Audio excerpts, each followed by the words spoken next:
In this video, I'm going to show you how the 6 sources of film finance assess risk so that you can start structuring your projects the way financiers and distributors actually think. So, film finance isn't just about raising money, it's actually about understanding what that money refuses to do. So, every form of film finance exists for one reason, and it is to constrain risk, not simply to enable creativity. I want you to listen to that once more, okay? Once you understand this, film finance actually stops being a dark art and you start structuring your risk in a way that your pitch starts to land, right? Suddenly the behavior of sales agents, distributors, financiers, funding bodies, private equity, all of it, it all starts to make sense and you see how they're making decisions, and then you can better align your pitch to actually land with them and enable them to be able to make the decision to greenlight your film. So here's the core insight that we're going to talk about today. All film finance is risk management. Every dollar is simply trying to minimize its downside while preserving some level of asymmetric upside. They just do it in very different ways. I'm going to take you through each of those right now. Before I do, if you don't know who I am, I'm Alexi Uzas. I'm a film producer based in Australia. I've produced or EP'd over 12 feature films. So let's go. Number 1, equity. Private equity or private investors are simply thinking about, how do I limit my exposure? How do I cap the downside? So equity isn't necessarily trying to maximize upside, right? What it's doing is it's making a small asymmetric bet inside of a portfolio that it already has. And let me break that down for you. So most private investors will have a portfolio of assets. They probably have property holdings, shareholdings, they might own a business, right? They've got all these other safe assets, right? Commercial properties, residential properties. And so they have this diverse portfolio. Within that, film to them is a slice of that. And they're willing to make a small bet in the hope, or to take a chance, that it's going to have this really extremely high return, right? Because that's what film is. It's just asymmetric bets. Small bets can basically generate high returns. So that's how they're thinking of it. They're not necessarily thinking, how do I make the most amount of money from film? They're just thinking, how do I make a small, smart, considered investment that could go gangbusters, but equally if it doesn't, I'm not that concerned because it's only a small part of a diversified portfolio. So really, they're just thinking, how do I limit my exposure? And that's how they do it. Now, having some sort of cast attached, some name cast, does in their mind reduce the level of risk or exposure, because for film investors, that's what they understand. They don't understand the quality of a script. They don't understand a director's vision. What they understand is what most audiences understand, which is who's in the film. So that's how private investment thinks about risk. Let's talk now about sales agents, right? How do they think about risk, and what do you need to understand about sales agents? Well, sales agents de-risk the project by transferring their risk to distributors through pre-sales. So they can lock in minimum guarantees for the film before that film even exists, right? So they're taking the film out to the market and they're selling away the rights to the film, and this film hasn't even been made yet. So that is a great way to de-risk the project for them, right? Even if they only sell to a few territories, they're now getting signal from the market that this film has value, and so it's de-risked it in their mind. If they've put up an MG to secure the rights, they've de-risked it, right? So that's how they're doing it. Now, how do you get pre-sales? Well, the film likely needs to be in a genre that sells to begin with. And that's going to also depend on just what's going on in the market today, right? So for example, you were able to get pre-sales on dramas a few years ago. Now it's all genre films, right? So depending on what's going on in the market, this is why you need to be in conversation with sales agents. Different genres will appeal to buyers at different times, depending on what's going on, just like on a macro level. The other thing that obviously de-risks it for them is cast, because cast signals to distributors, which signals to their buyers that the film has someone in it who audience are going to recognize, and therefore it has value. So when you're thinking about how do I make it easier for the sales agent to de-risk the project in their minds, you want to be thinking about genre and you want to be thinking about cast. Those are the main two.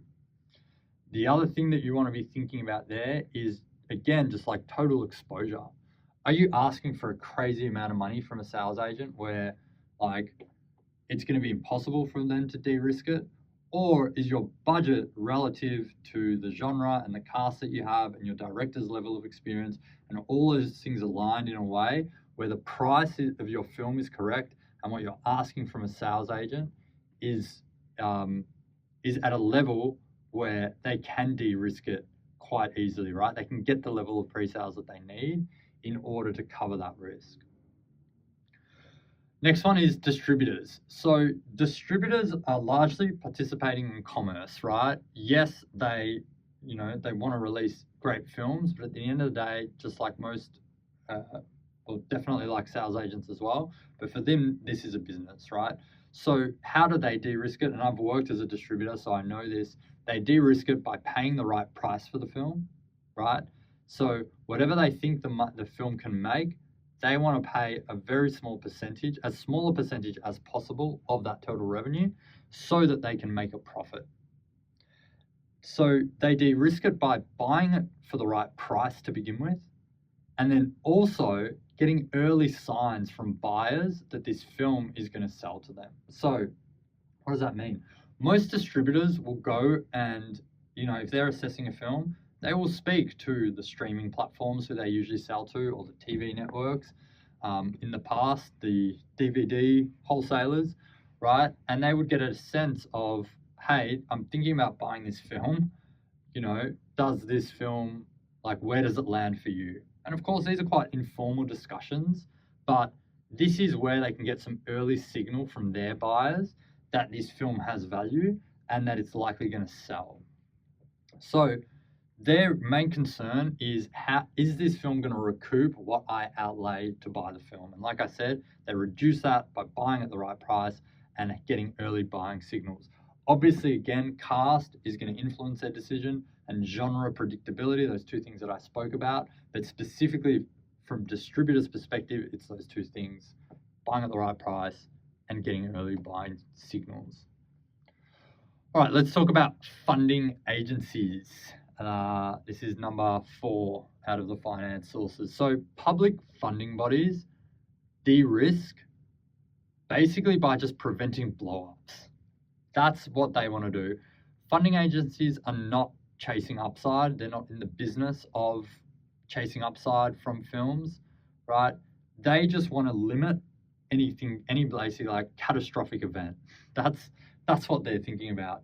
So how do they do that? Well, they do that by capping the amount of funding that any project can get, right? So that de-risks it. They de-risk it by basically making a requirement of their funding that the filmmakers get a completion bond. Okay, so a completion bond that guarantees that the film will get finished on time and on schedule. And broadly just through the governance that organization has, right, or that funding body has. So how they make decisions about the films that they fund.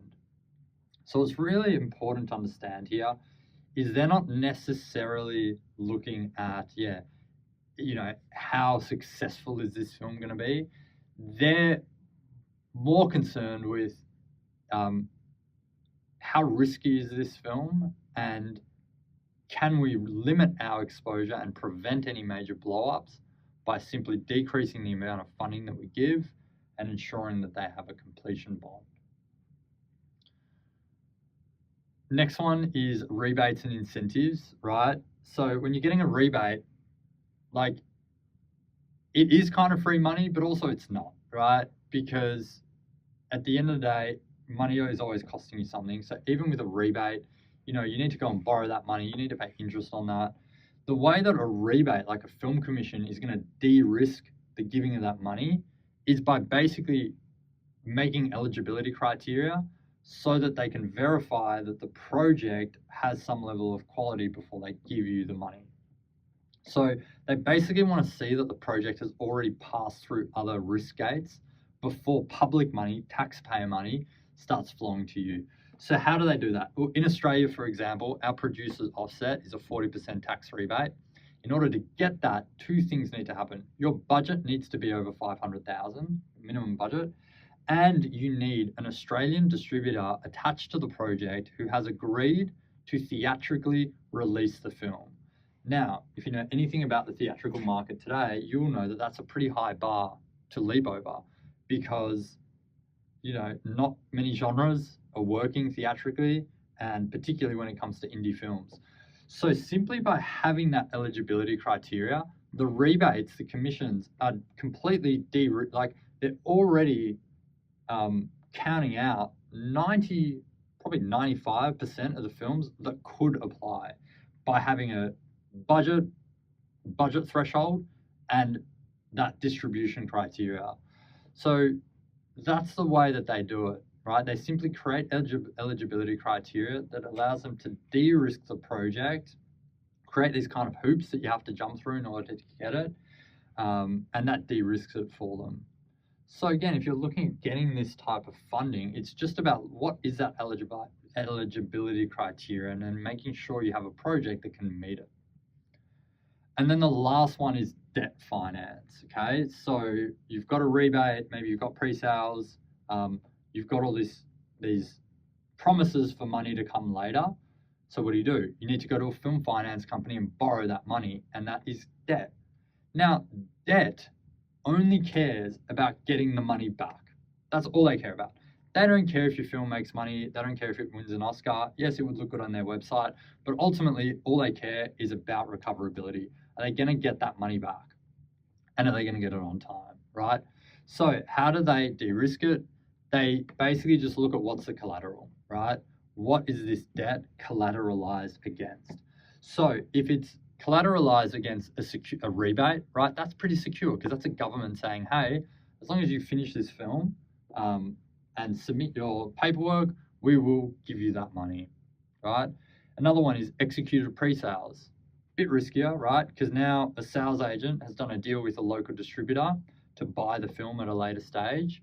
But no doubt there have been scenarios where distributors haven't paid, right? So that debt financier needs to de-risk by looking at, well, who are the partners? Who is the sales agent that the filmmaker is working with to begin with? What's their reputation like in the market?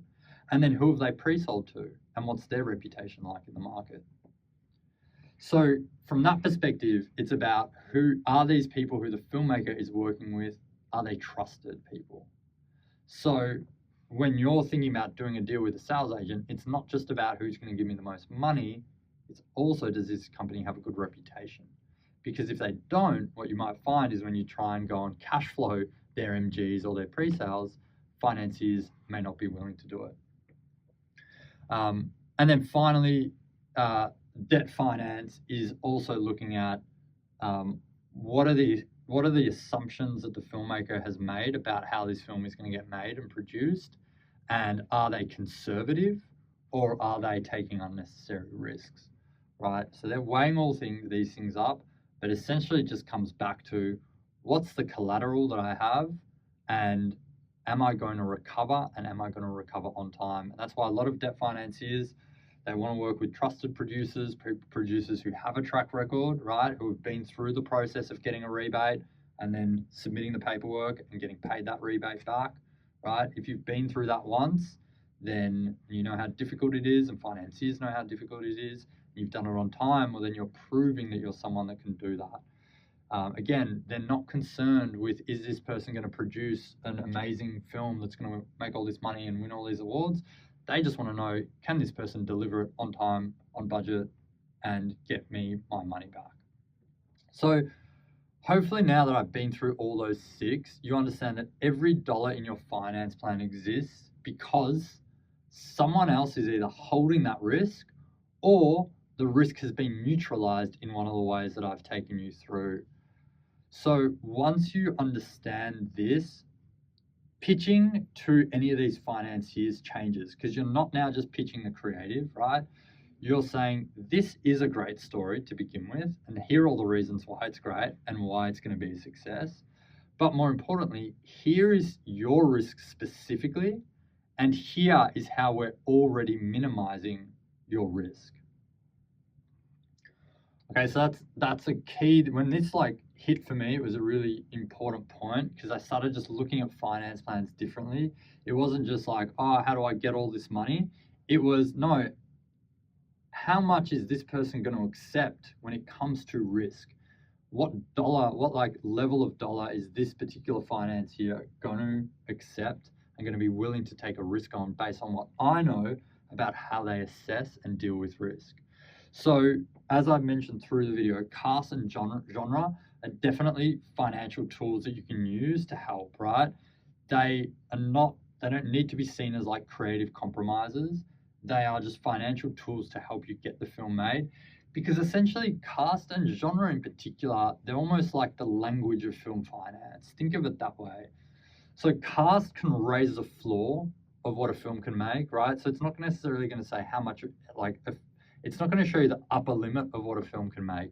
But cast is going to say, well, at a minimum, it's going to make this much, or at a minimum, we can do these many pre-sales. Genre simply provides some level of predictability, right? You can look at other films, you can look at comparables and go, this is what those other films have made. And it also just gives you a bit of clarity when it comes to like the audience. It's like, if this is a horror film and I can pitch it as a horror film, then the audience is going to know with clarity that it's a horror film. This is also why when you start mixing genres, it becomes a bit difficult, right? If you're trying to do like a sci-fi, horror, thriller, right? What might happen is when you start pitching it, if you're not getting the type of uptake that you thought you would, it could be because sales agents and distributors are thinking our audience is going to be confused about what this is. Okay, so that's how to think of it. Sometimes it's better just sticking in a genre and just nailing that genre and making it like a straight horror or a straight thriller or straight sci-fi. That's how to think about those things. So it's not that any of these people like hate originality. They're just thinking about how is the audience going to see this, and then ultimately, it's like they just don't want to get burnt if they get involved in the project. So just to nail it home, film finance, right? It's not just about convincing people to believe in your project. It's about structuring the risk so that they feel comfortable getting involved in the project.